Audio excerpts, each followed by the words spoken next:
So I've done a couple videos about this topic, or just about Tabor in general, and so far they've been listening to me and you guys in the community who post your beautiful suggestions. But in today's video, we're going to be talking about something big. In today's video, we're going over something that I believe that is truly holding Tabor back. Where is the gritty? Look around, stay low, make sure they don't see you. Okay, let me stop. What I mean by this, where is the grittiness? The hardcore aspect of it. And if you don't understand, let me explain. In Tarkov, for example, when you get shot, you really get shot. Somebody died down here.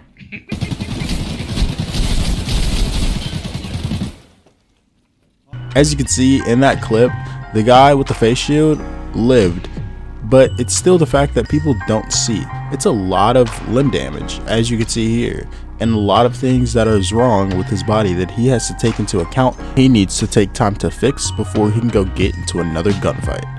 But there has been talks about this coming to Tabor, and I'm glad there is, but we don't even know if it's planned yet, or even if there's a roadmap for Tabor in general. Another major thing I did want to address is armor classes. I'm super happy they finally did this, but if you guys can experiment and actually see if it works, I would love to see it. Besides those two things, the big major thing we still need to see, the big major thing they need to change is the load times. Now, I talked about this in a past video, but the first thing I do want to talk about is the queue times, which I feel they did a good and a bad thing at the same time. But I didn't really go in detail for it, so let's dive straight in. Firstly, look at Silo.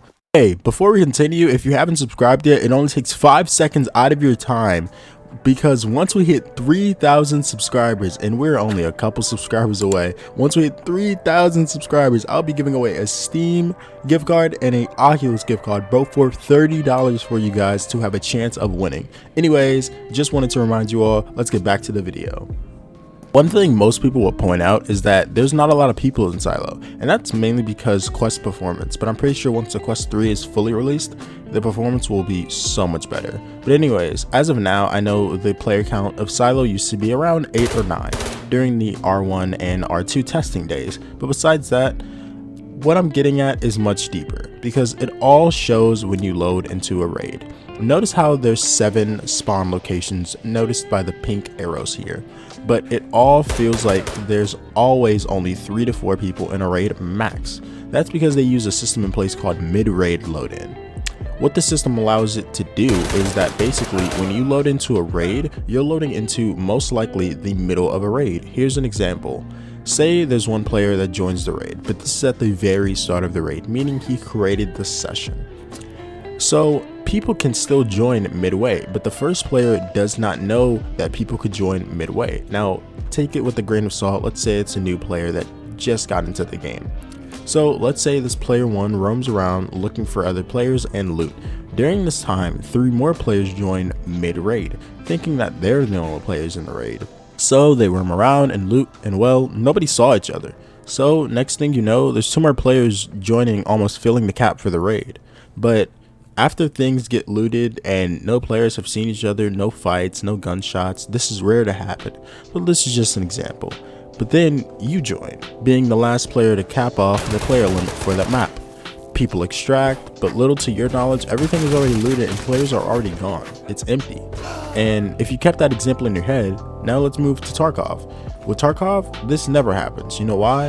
You press a map, you click play, and as you load in, guess what? It waits for all the other players to load in at the exact same time with you. While this also freshens up the loot and more, and even restarts the scavs, adds scavs bosses, and even more. But this ultimately means you as the player loading in, you already know there's going to be 14 other people, because Factory holds 15, there's going to be 14 other people in this one raid, and no one's leaving without either a gunfight or dying or some chance of it. So you're basically leaving no room for surprises, and I like how they kind of did it, because in a way you know what you're facing up against. But in Tabor, I want to get kind of a deep dive on why they did this. Maybe they didn't want the long load times like Tarkov, because sometimes Tarkov's loading screens can be up to 20 minutes long if you have bad connection and bad Wi-Fi. But on the bright side of that, it makes up for it, meaning that you're in a raid knowing that you're about to get into multiple crazy gunfights with endless outcomes. So with all that out of the way, comment what you think about all this, and if you like the topics I talked in this video and you want more videos like this and you think Tabor is losing players as well, go check out this video. Also, don't forget to have a nice day or night wherever you are. Peace.